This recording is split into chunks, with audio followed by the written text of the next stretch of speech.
Okay, everyone, thank you very much for joining and welcome to the last and final series of interviews on webinar, on the Bonsucro Production Standard revision. Today, we'll be covering the revisions on the indicators relating to the environmental and the production indicators present in the Bonsucro Standard. As we have a lot of material to cover through today, I will just be giving a very brief overview of some of the main changes in these categories, and then we'll be talking with both Olivia and with Pat around some of the thinking around the changes and what led to the revisions and the new requirements in the indicators. For those who haven't had the pleasure of meeting Olivia and Pat, I'll give a short introduction. So Olivia is the Senior Project Manager with the High Conservation Value Resource Network. She's a wildlife expert who spent much of her career managing landscape-level conservation projects in Africa and South America. Currently, her primary role is to engage with other voluntary sustainability schemes on how certification and schemes can effectively contribute to protecting high conservation values. With individual schemes, she helps develop tailored practical solutions and tools to implement HCV and biodiversity management requirements in standards. Pat guides and assists RCL's food agricultural operations to achieve Bonsucro compliance and certification in Malaland, South Africa. He is a sugarcane agronomist, spending 32 years either farming or working with growers from Southern Africa and India. Pat was involved in the early work of Bonsucro, then known as the Better Sugarcane Initiative, as well as piloting, implementing, and auditing sustainability and food safety standards and systems. So thank you very much, both of you, for joining today. Good. As a reminder, over the last couple of weeks, we have been running a series of thematic webinars on the different aspects of the Bonsucro Production Standard. If you have missed any of those or we would like to revisit them, they're available on our website. They're available in Spanish, in English, and in Portuguese, as well as summary one in French. This will be the last series that we are doing. We'll be running the same webinar all throughout this week in different languages and different times, allowing everyone to have an equal opportunity to hear the material. I would also like to remind everyone that the public consultation on the Bonsucro Production Standard closes on the 31st of July. It's imperative that you all share your comments on aspects of the standards that are positive, of the revision that are positive, could do some work in or require some certain clarifications. We look forward to receiving your feedback on those. So today, we'll mainly be going through Principle 3 and Principle 4, as these are the indicators that, the principles that host the indicators covering the environmental and the production indicators. If we just go through a very quick overview over what is inside each of these principles and the very main changes, then we can get to the main part of today's webinar, which is our conversations with Pat and with Olivia. So in Principle 3 is all of the indicators that relate to managing input, production, and processing efficiencies. In criteria number 3.1, to monitor production and process efficiency, here are based the indicators that were in the current version of the production standard, mainly in Principle 5. These relate to factory and farm efficiency and use of inputs, for example, from a production level. They're productivity-based economic indicators that talk about the efficiency performance of both factories and farms on levels. There is no changes or new indicators relate to efficiency and input. So if you do have any comments on how these indicators were performing, we would be very gladly receive them. There is one new indicator, however, on harvesting efficiency. So there's a new indicator relate to the what is called the kill to mill time, or the field to mill, or the crush to burn. It basically covers the length of time between when a cane is harvested or burnt and has to be crushed at the mill.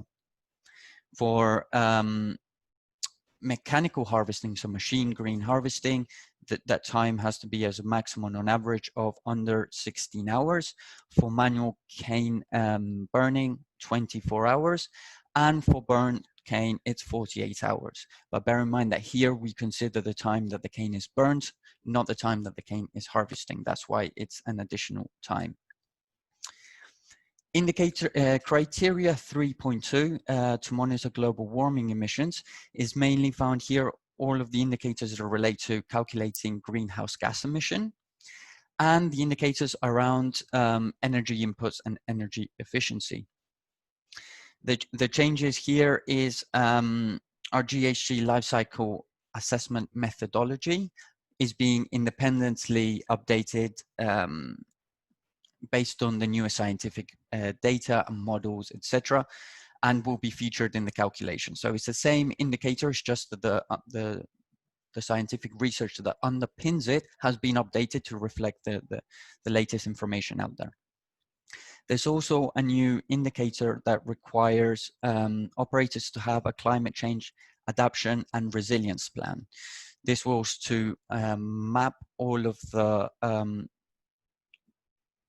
carbon, the carbon generating activities that are present in the farm. How does that affect the production in the context of climate change, and what as producers we could do in order to mitigate some of these worst effects and to continuously also work on reduction of greenhouse gas emissions. There's also a new indicator which is called energy return on investment. And what we are looking for here is specifically for ethanol production is to measure the input or the energy required to produce 1 unit of ethanol. Well, we say that with 1 unit of energy, you should be able to create 9 units of energy in ethanol. This is a new indicator, so we would love to see if you have any experience working with these sorts of measurements around energy efficiency, if how valuable it is for you.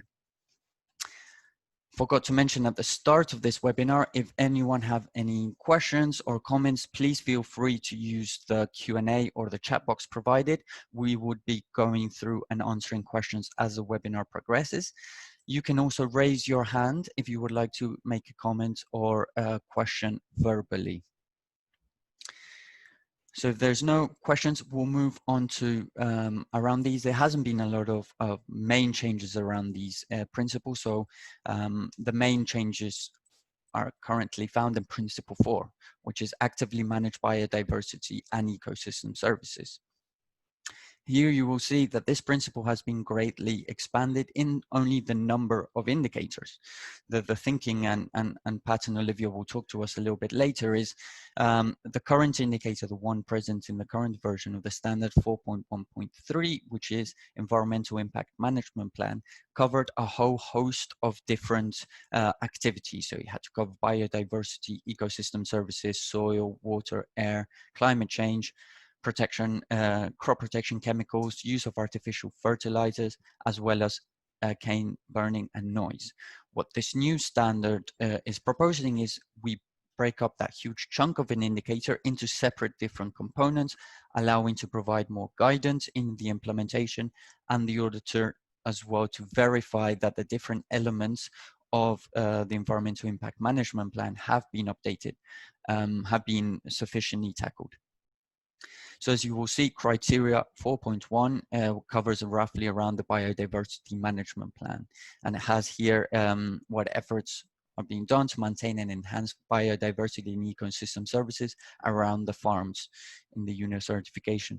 4.2 focuses on soil management, measuring the soil of health, good practices that minimize control and degradation of soil, promote soil health, and measuring soil health through labile carbon. 4.3 is, find here the indicators that cover water efficiency and water stewardship. Here are the requirements of users have to map uses and users of the water in the same catchment areas to be able to provide titles on the effective use of land and water resources, asking operators to engage in collaborative actions with other water users to manage scarcity. How is that being handled in times of scarcity? Also, there is a series of indicators that aim to measure water use productivity. How much water are the producers effectively using in the recommended amount, and to ensure that there's minimum waste as well. Finally, it's also is measuring the discharge of effluents into rivers and streams to ensure that they still support that vital biodiversity and ecosystem services that they provide. 4.4, the indicators here cover around the crop protections, chemicals and fertilizers. So here the requirements are around identification of pests, implementation of agro-ecological pest management practices, measuring agrochemical use, as well as governing which banned agrochemicals are currently present as well. And finally, 4.5, which is governs the whole storage of hazardous materials to ensure that proper procedures and processes are in place in order to ensure that the hazardous materials don't cause a negative effect to the environment. So I think I'll just do a little pause there as I went through it quite quickly. If there are any questions around some of these, I'll be happy to answer them now.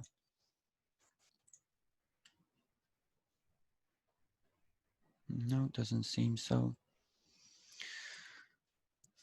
Okay, no problem. I would also mention that the revised Bonsucro Production Standard is designed to work holistically in its entirety. There are in particular 4 other indicators that are not covered in this presentation that aim to assist in successfully implementing the indicators of Principle 3 and Principle 4. So these are, the risk and impact assessments are conducted. The base of sustainability program should be a quality management system. So assessing the risk and impact, setting objectives and plans to control for those highest risk present in the area, and implementing corrective actions when those plans to see how they're effectively working is vital importance, not only for 2 main reasons. The first, it helps producers to prioritize which areas are currently lacking or which could be strengthened, and also because the aforementioned indicators also are set to apply to the whole entirety of unit of certification, while the Principle 3 and Principle 4 only applies to the unit of certification. So once we take into consideration the risk and impacts outside the unit of certification, the objectives and plan the corrective actions, the hope is that producers can have a roadmap or a work plan to try and bring the whole unit of certification gradually into compliance with all the elements of the Bonsucro Production Standard in its entirety, and expand the unit of certification. I'd also add, the research and extension plan is in place indicator also to guide producers into new forms of new procedures or new technologies that can assist in making and strengthening the requirements around biodiversity and ecosystem protections. Good. So with that, Pat, if I can just ask you, I think if I'll just ask you a series of questions and then I'll let you handle or work us through them one by one. I have your presentation, so please do let me know when you want me to change. Sure, thanks, Noel. So Pat, in this new revised standard, there is a big focus on soil. Can you talk to us a little bit, why is soil health of particular importance and what benefits can be derived from working on soil? Also in the standard, there's a mention of agro-ecological approaches. How does that differ from an IPM that we're more used for? And third, can you also talk to us a little bit about the thinking around the use of or the governance around agrochemicals, which is, there's been some revisions around that. And finally, as it's a new requirement in the Bonsucro Production Standard, can you talk to us a little bit about watershed stewardship approach and what are the expectations that we are asking producers to take? Sure, thanks, Noel. You can put up my presentation there.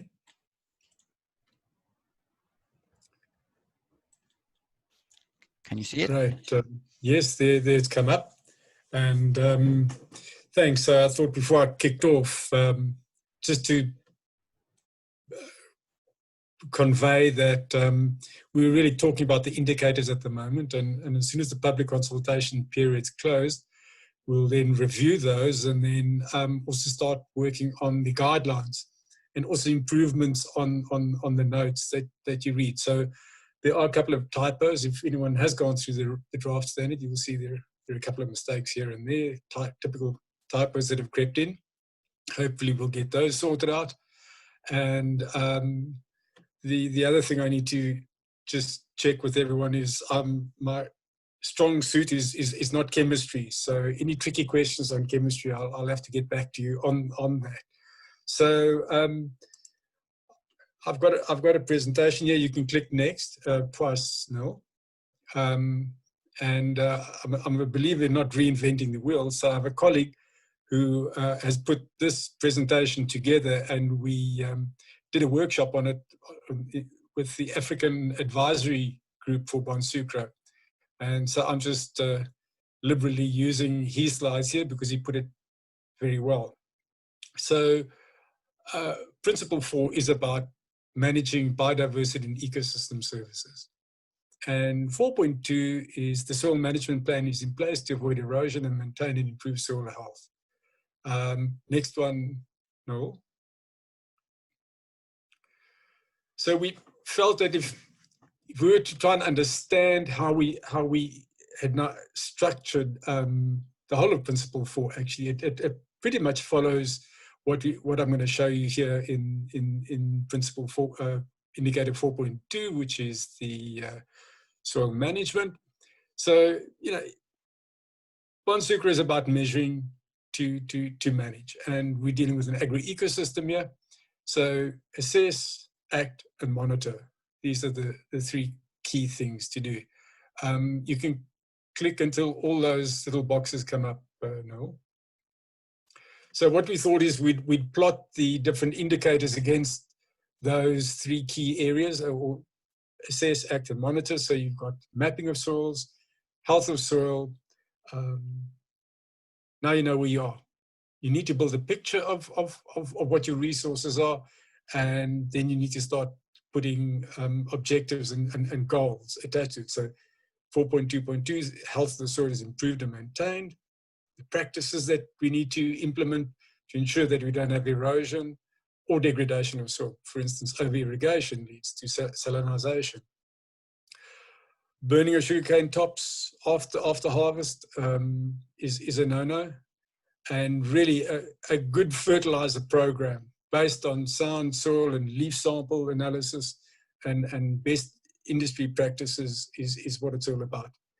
And I'll never forget, years ago, 2 colleagues of mine did a short little paper on what they felt were the best return on investments for farmers in terms of the input costs. And the top 2 return on investments were a good weed program, herbicide program, and fertilizer application. The return on investments were upwards of 400% if these were implemented properly. So it was a no-brainer. Get that right, and you really have a healthy crop. And then monitoring what you're doing. So 4.2.7 is about checking on acidity levels and correcting those. 4.2.3 and 4.2.6 also talk about soil samples and analysis. So again, that's both an assessing and then a monitoring approach when you come back and take your samples. Next one, Noel.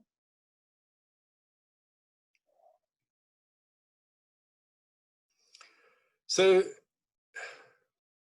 understanding the three components of soils, which are the chemistry, the biology, and the physics, clay and organic matter play a huge role in that. And you can see the interactions between those three components, and our clay and organic matter influences those as well. So when it comes to the chemistry, that's a little bit easier to measure and sample. And typically that's where we brought in the labile carbon, the acidity, and salt and nutrients. But when it comes to the biological functioning and the physical components of soil, this is a lot more difficult to sample. And that's where practices are so important. Ensuring your better management practices are in place, and because to try and measure directly compaction, this can be done, but it's not done at a farmer level, going out there and trying to measure compaction every time. This is something that you would get specialists involved in. And in any case, the best approach is really to, as I said, implement practices, better practices there. Next one, Noel.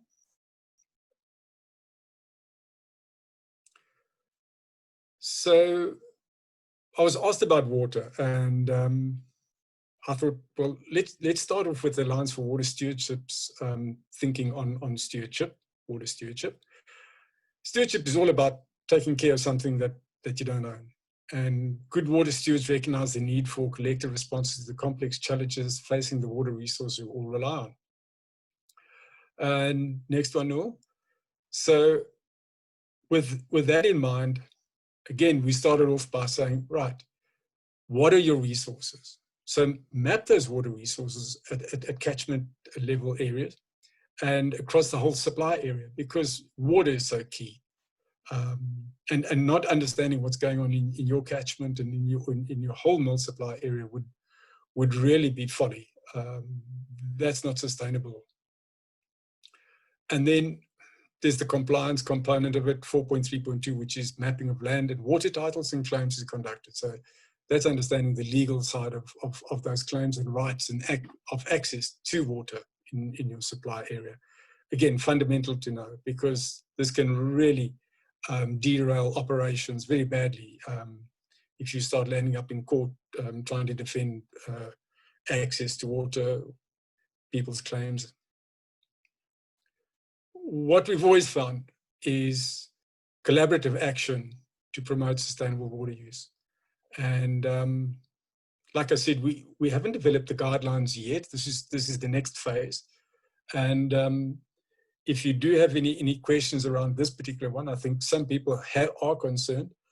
But for those operations that have been involved in collaborative actions, water users associations or irrigation boards or catchment management authorities or catchment management agencies, these have become second nature. And it seems daunting at first when you get involved in it. But afterwards, you actually start understanding what everyone else is wanting out of it, and relationships are built, and that's what it's all about. Being able to level with someone in a different sector and understanding what their needs are and them understanding what your needs are. The irrigation water productivity, we changed the name there, but we've kept the indicator as is, but we have made one modification, and that is within the Bonsucro calculator, we will take into account long-term mean rainfall. The higher the rainfall, the more easy it is to achieve 90 kilograms a hectare. In fact, you should be achieving more than 90 kilograms per hectare of irrigation water applied. The lower the rainfall in some really dry areas like the Sudan and Egypt, for instance, it would be very difficult to achieve 90 kilograms per hectare per millimeter of irrigation water applied. So we have, we'll build in a factor to take that into account. Thanks, Noel.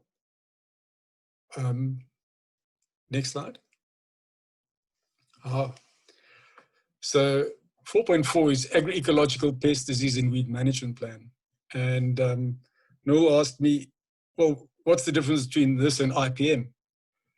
Well, we've got a very experienced entomologist in our standard revision working group, and I've known him for years. And he came up with this, and that was the first question I had. So what's the difference between an agro-ecological approach and an IPM? In my experience, I think, on reflecting on this, I think for those good farmers that are conservation-minded and broad-minded, there's no difference. It's semantics. But I think we really need to be clear in what we're talking about. We haven't finalized the definition for ourselves yet, but if you look at what ecological principles are, these are what we understand about ecosystems and how they function. I think adding the prefix agro in front of it refers to those ecosystems in and around the farm. So an agro-ecological pest disease weed management plan would be about working with nature rather than against nature, and understanding the processes that go on around the farm. Next slide, Noel.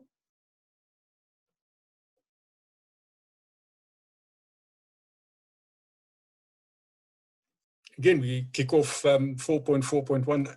Understand what's happening in your area. Have a picture of it, build up that knowledge base and experience. And this needs to cut across the whole supply area. You can't do this on just simply in the unit of certification, because insect pests, diseases don't recognize farm boundaries. And you need to understand what is going on in the whole supply area. And this is key. 4.4.2 would then be implementing practices. 4.4.3 would be having an integrated weed management plan. And typically there, you would be looking at, sorry if I was just to find 4.4.3, typically would be only using chemicals when you absolutely need to use them, or not using a broad spectrum as the first port of call. Field hygiene practices, reducing things like waterlogging with anything that prevents fast canopy formation of the crop will allow weeds to sprout up underneath the canopy, and you'll just have an ongoing fight then with those weeds, and that just pushes up your chemical use, and it's unnecessary. We kept 4.4.4 agrochemicals applied per hectare per year at 5 kilograms active ingredient, and the reason for that is there's been a lot of hard work around the globe by industries to achieve this, or by mills to achieve this. There are new formulations that are coming onto the market, which are going to make it easier to achieve that 5 kilograms. So we've left it as is. And then obviously the banned agrochemicals, this is a compliance issue. I don't think there's really that much that'll change. Thanks, Noel. I think that's in the past. Thank you very much, Pat. What I particularly took is how the indicators around the assess, act, monitor are very linear, and the iterative process is in addition to help continuously monitor and improve. I think that's a very important aspect of it. And in relation, to soil health, what we're seeing from Bonsucro is that it is the next sustainability issue that's coming up. It's a lot of importance, not only for ensuring that a soil remains productive for the foreseeable future, but also that they serve as a good source for storing and maintaining excess carbon in the environment, which is important as well for reducing climate change impacts. Also, I think it's in the water stewardship, we'll also see it's an important as we see variations in rainfall and water availability, and how that is managed. If that is not assessed or managed accordingly, it can lead to conflict, it can lead to shortages, harm productivity, and also welcome the way to more repressive local legislations, which can hamper an industry-wide. So it's important to collaborate with the users and the users of water to ensure that everyone is managing that correctly. And finally, I really like the agro-ecological approach purely because it's, it's symbiotic in how we deal with soil health and the natural defenses that the biodiversity in an ecosystem provides already, so that we don't have to input so much more chemicals and pest control aspects, which also raise the cost of our productivity, raise the cost of production. So Exactly. Thank you very much there, Pat. Let's see if we have any questions. Anyone want to raise their hand? Or here we have, for 4.4.5, what happens? I'll answer so everyone can see on the screen. What happens when there are no non-banned alternatives in the country? For example, rodenticides. Any major changes compared to version 4.2 of the production standard? So the first thing is, I think, is to note is that the list of Bonsucro banned agrochemicals has been revised in alignment with the IPM, so to be in line with the IPM coalition's requirements, which aligns us to other similar certification schemes. So that list has gone a revision. We've done an assessment of those lists, and we do think that there are no major areas of currently utilized agrochemicals are being used in the sugarcane sectors that will now be banned. But that is just our initial assessment. It does not include any every single country. So please do have a check for yourselves and let us know if there's a chemical included there, so we can take that into consideration. But the main point of the question is, what happens when there are non-banned alternatives in the country? And that is a gap in the current standard. We know that, for example, rodenticides, if a chemical is strong enough to cause to be effective control for pests such as rodents, they can also provide an unwarranted effect on other wildlife and other small mammals, which we are trying to protect as well. So the standard now, the revised standard, takes into consideration some of the best practices that we've learned from how they're being handled in cases in the current standard. So while off the top of my head, without reading, I can't exactly remember the wording. I will have to go back and check. But in essence, it's the ability, you have to, in fact, demonstrate that not only there is no non-banned chemical alternative, that there is no other ways of controlling for that pest which are non-chemical. After that first step, then you also have to demonstrate or to work towards a long-term solution. It's not year after year of using banned agrochemicals. It's not the solution, the long-term solution that we're looking for. So what is the plan? Either is it the phase out of the different banned agrochemicals? Is it working with trying to develop new practices or etc. So that's what we are looking for. And finally, the other thing we are looking for is what are the enhanced health and safety measures that being put in place to protect the workers, the community, the environment, resulting from the use of highly toxic pesticides, which are banned by international conventions. Well, if I could just come in there as well, I think if you look at the rest of Principle 4, for each one of in each one of the criteria, we've got that. What is the plan? Have you mapped your soil? So, for instance, if you were needing to apply a nematicide, now nematicides are usually always on a banned list. How many hectares are we talking about? It's probably not the whole supply area. It's maybe a couple of 100 hectares, and they map. We know exactly where they are. We've got our biodiversity corridors in place. We've got all our systems in place and our better practices. So from our point of view, I think the risk is far less with all those good practices in place. If a derogation is given to a particular operator who has no alternative. Thank you very much, Pat. Sorry, I was trying to type to one question that came through in the box, which was, what about the chemicals listed in the Montreal Protocol? Yes, they are currently not allowed in the revised Bonsucro Production Standard. Good. any other questions? We do have one question outstanding, which is on HCV assessments, which is the next topic. So I will leave that question until then. Are there any further questions around the environmental impact management plan and the soil health, water stewardship?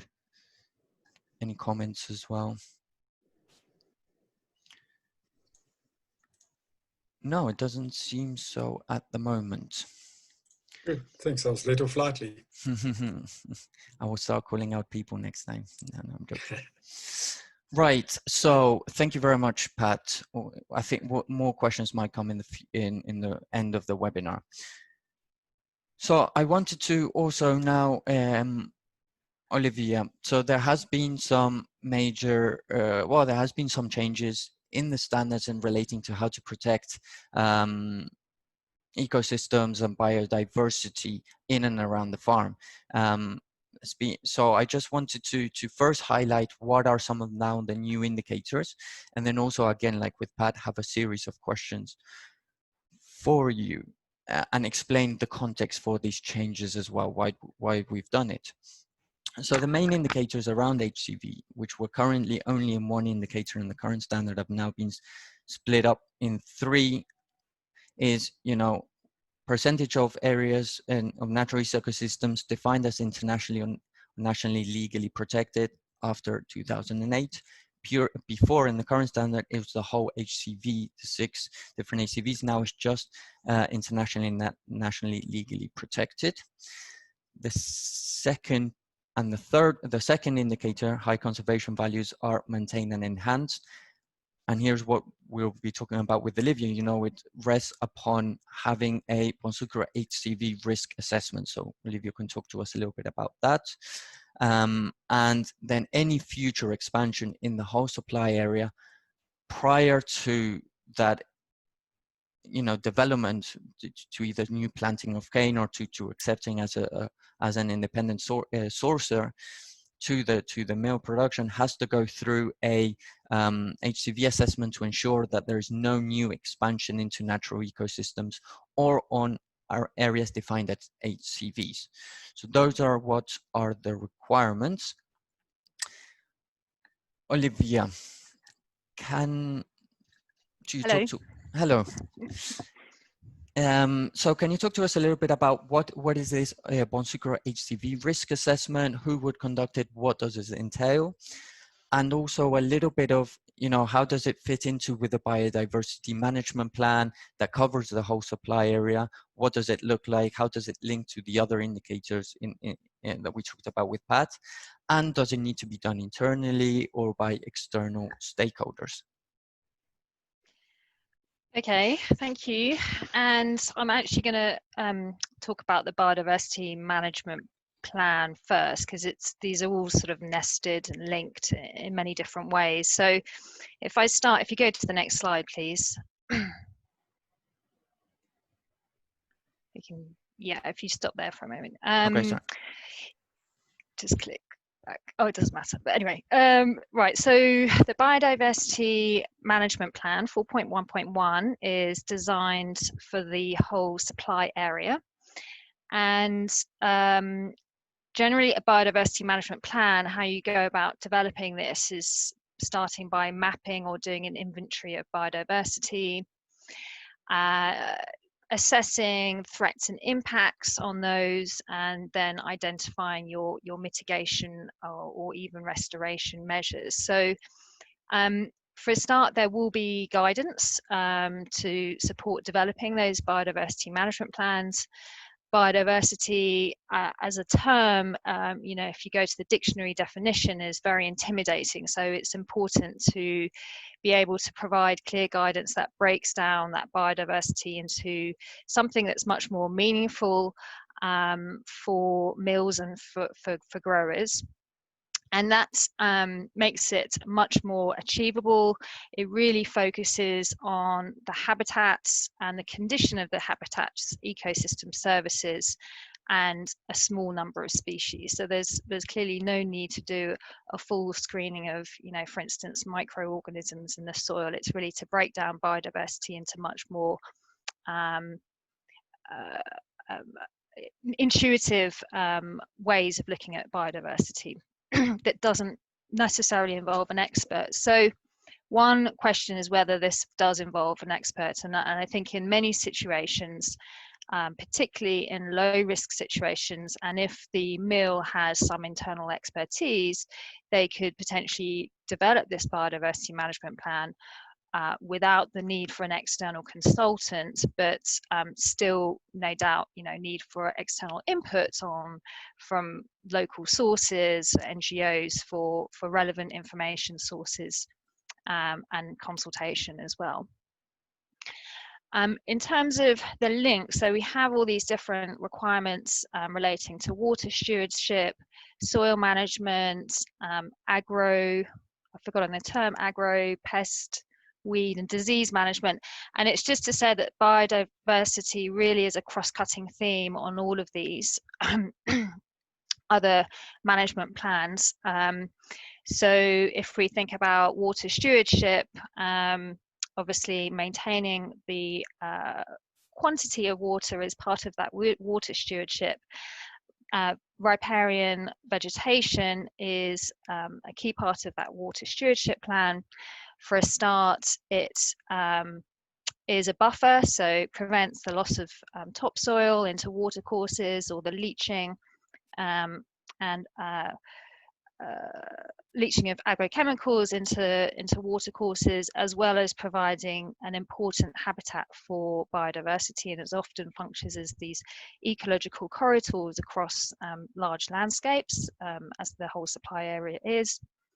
If we think about soil management, very much on-field cultivation and practices, are important for promoting soil biodiversity and soil health, that being one of the kind of three major pillars of biodiversity of soil health. And agro, pest, weed, disease management, a solid plan on that will minimize the input of chemicals, and also thinking about ways to promote natural biological control agents, whether it be predators of regular pests, and that they have need for local nearby habitats to support these populations. So just to say that there is a very much a link between all of these different components of environmental health. So 4.1.1 is about developing this plan for the whole supply area, and 4.1.2 is about essentially implementing that plan, starting with a unit of certification, so on and around the farms and the fields. And the advantage of having that plan across the whole supply area is then it does provide a basis for collective action and collaboration. So the research and extension improvement is about extending and providing the opportunity to say, okay, across our whole supply area, where are the areas that need to be invested in, and who do we work with in order to improve biodiversity management across this landscape? And also the principle 1 indicator on risks and impact, threat impact assessment. If major biodiversity or ecological impacts have occurred in the landscape, then that will be triggered, and the biodiversity management plan will be one of those tools to support addressing that major impact and looking at ways for restoration and improvement. So you can click through to the next, not the next slide, but just the last bullet point on that slide. So just to say, in those situations of higher risk, higher impact, then you would potentially have recourse, or likely have recourse, to an external consultant to be carrying out that biodiversity management plan to support understand the impacts, mitigation measures that need to be carried out at this unit of certification and across the wider supply area. So 4.1.4 and 4.1.5 are relating to HCVs. And in the the next slide, I'll talk about HCVs in a bit more detail, but just to say these are critical environmental and social values. So going beyond our kind of everyday biodiversity, we have, you know, species of particular conservation concern, ecosystem services such as supply of water that are required by, used by local communities or indigenous people, areas that they have rights over. So for HCVs, it is not only important to not lose HCVs, but where HCVs are present to maintain and enhance. So that is the objective of the HCV approach. So one major risk to HCVs is conversion, and that is really captured in 4.1.5, so the loss of lands that are essential for maintaining HCVs, but also ongoing cultivation. You know, there are ways to support HCVs even in landscapes where there is no conversion, using existing patches of habitat, for instance, or you know, agreements with local communities. So it's really kind of acknowledging that you can, even with ongoing cultivation contexts, be taking measures to maintain and enhance HCVs. And when we have expansion, that poses a higher risk. So we want to make sure that there are measures to mitigate and prevent those losses of those values in those areas. So where you would have a higher risk coming out of your risk assessment, then you would be requiring support from an external consultant to be doing those assessments, and this again links back to your biodiversity management plan. So actually, if you click, there'll be a bit of a, if you could click again, please, Nawal. Yeah, just to say that in situations of high risk, these link back to external consultants who would support doing those assessments, and link that back to biodiversity management plan as well.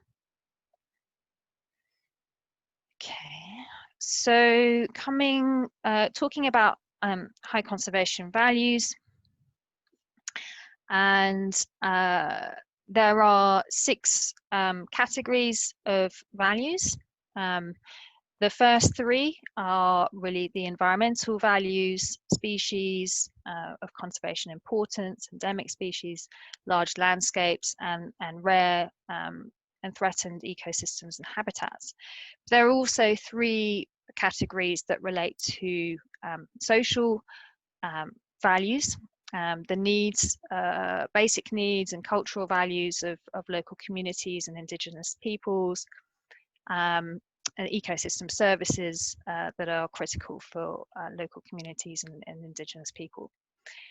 The HCV approach is the most widely globally recognized framework for identifying critical features in production landscapes. So it's designed to provide those safeguards to these areas, to these values, in areas that they may have been lost because of production.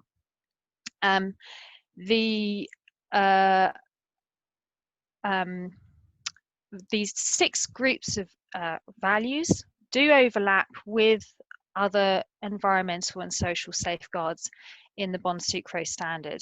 So underneath the green writing, for instance, I've written for the 3 environmental values, these overlap with biodiversity management, but you know, really talking about those really critical ecosystems or species of conservation importance. The requirements in Principle 1 talk about stakeholder mapping of vulnerable groups, social impacts, and that also overlaps very much with these social values. So the standard already has safeguards for many of HCVs, and the risk-based approach of implementing HCV requirements is to acknowledge that in many situations there may not be you know, significant risks on these values, or those values where there are values within the growing landscape, in the production landscape, those existing safeguards in the standard are sufficient to protect those values. in certain situations, you may have higher risk, and therefore we want to have a series of procedures in place that mean, okay, am I in a situation of higher risk to HCVs, and what should I be doing to mitigate those risks? So that's the basis of the risk-based approach. It applies to, there would be a risk-based procedure for ongoing cultivation and a separate linked risk-based approach for expansion, which the requirement now is to say that there can be no expansion of sugarcane in areas that are HCV areas or natural ecosystems across the whole supply area. So if you could just go through to the next slide. So the risk-based approach, as I mentioned, it's about recognizing existing safeguards, but where you have higher risk, you do require additional measures. So the risk questionnaire would be completed by the mill, and the questionnaire can typically be around 10 or a series of 10 to 15 questions that is answered, and you will have this outcome which either tells you, okay, I'm in a low risk situation for ongoing cultivation, so I don't have to do anything in addition. Okay, I'm in a medium risk situation as my questionnaire tells me from the answers I've given.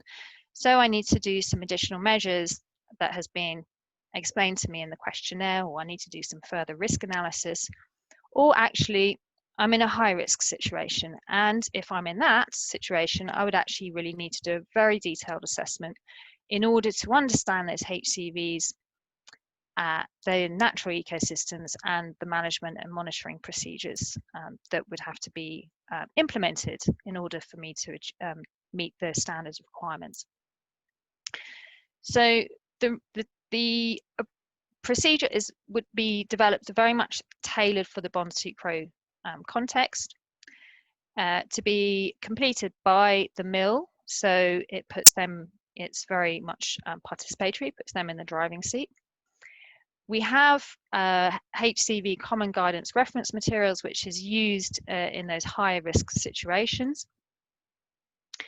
And as I explained, we will have a separate procedures, although certain degree of overlap, but there will be, where you have expansion, by default you have higher risks, therefore you'll have to be answering more questions and understand that level of risk from planned expansion. So the links we have with the risk-based approach is the questionnaire will likely be embedded within 1.1.4, which is the risk and impact assessment. So it's at that point that you're assessing your risks. Mapping vulnerable stakeholders. Essentially, the risk-based approach will support achieving 1.2.3, which is about setting your objectives and plans to control risks, because it tells you what your risk is and provides you instructions on what to do if you have elevated or high risk. And it links with the biodiversity, ecosystem services requirements, and principle 5, where we have the research and extension. So what can we be doing at this wider landscape across the unit of certification to protect those HCVs, and certainly where there's planned expansion, to ensure that areas that are important for HCVs and natural ecosystems are not being lost across that whole supply area. And I think that's it for me. Yeah. Thank you, Olivia.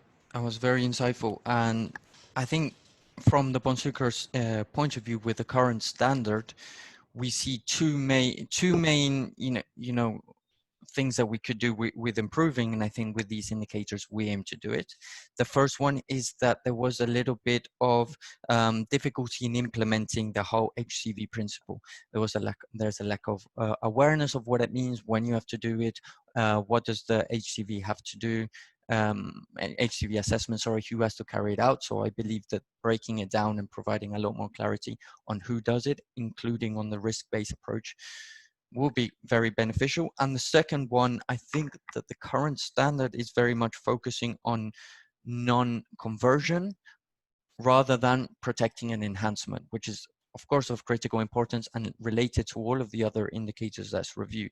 So I think that this new approach will provide what will help to that regards. I know we have to finish on the dot, so we have 5 minutes. Does anybody have any questions for Olivia around HCV or the new guidance system, the new risk assessments? No, doesn't seem like it. No questions coming through. Okay, it's not a problem. Thank you, Olivia. I guess the new approach is Stunt liked by pilot. everyone. No problem. Okay, so as we have 4 minutes left, I will just remind you of the next procedure for the standard revision. So consultation has been running since the 18th of May up until the 31st of July. That's the deadline to send comments. The draft production standard, summary of changes, and comments form is available in English, Spanish, and Portuguese, available on our website. Provide comments. Preferred way is by filling out the consultation questionnaire, again available in these different languages. But if you have any other questions, comments, you can also write to me via email or any other medium, and we'll accept your comments as such. We have been doing a series of different thematic webinars around. You can find them online, and they're all recorded and published. So with that, I believe we have one further question. For example, from Summit, for example, an HCV wetland is impacted because of agrochemical use. Does the management plan reside on agro-ecological pest management or on biodiversity management plan? Does anyone want to answer that question?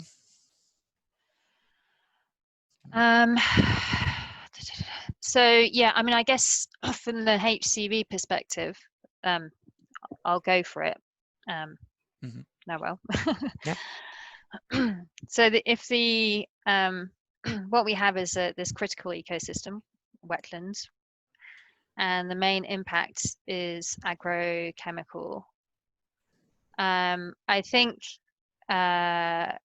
you know, dealing with the primary impacts, which is then that would be your first sort of priority intervention. But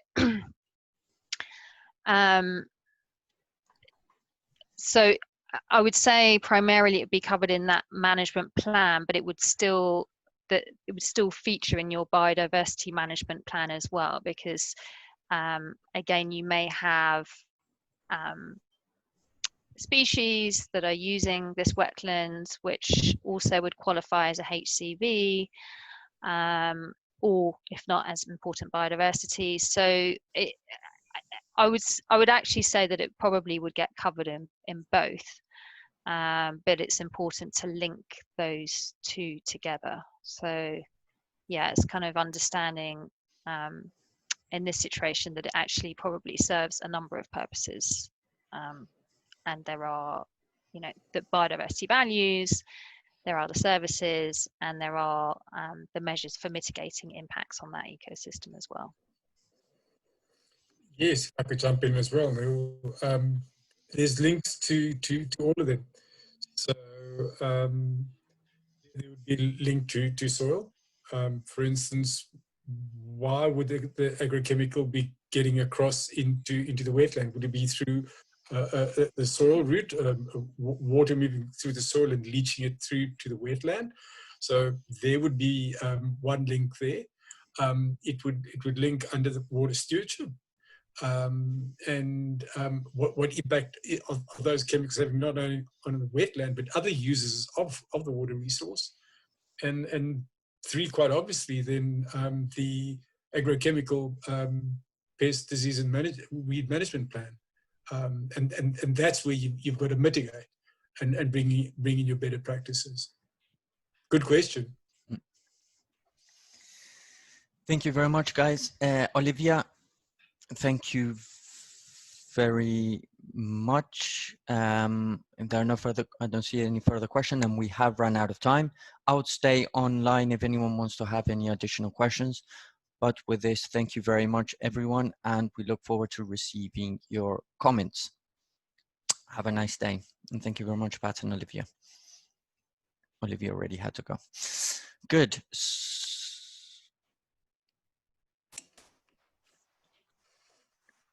No problem. Noel, if anyone wants to toss a question. We'll stay online. If anybody wants to raise their hand, we can always open up the microphone. We can have a more open conversation. The webinar is now ended, but feel free to stay and ask questions if you desire.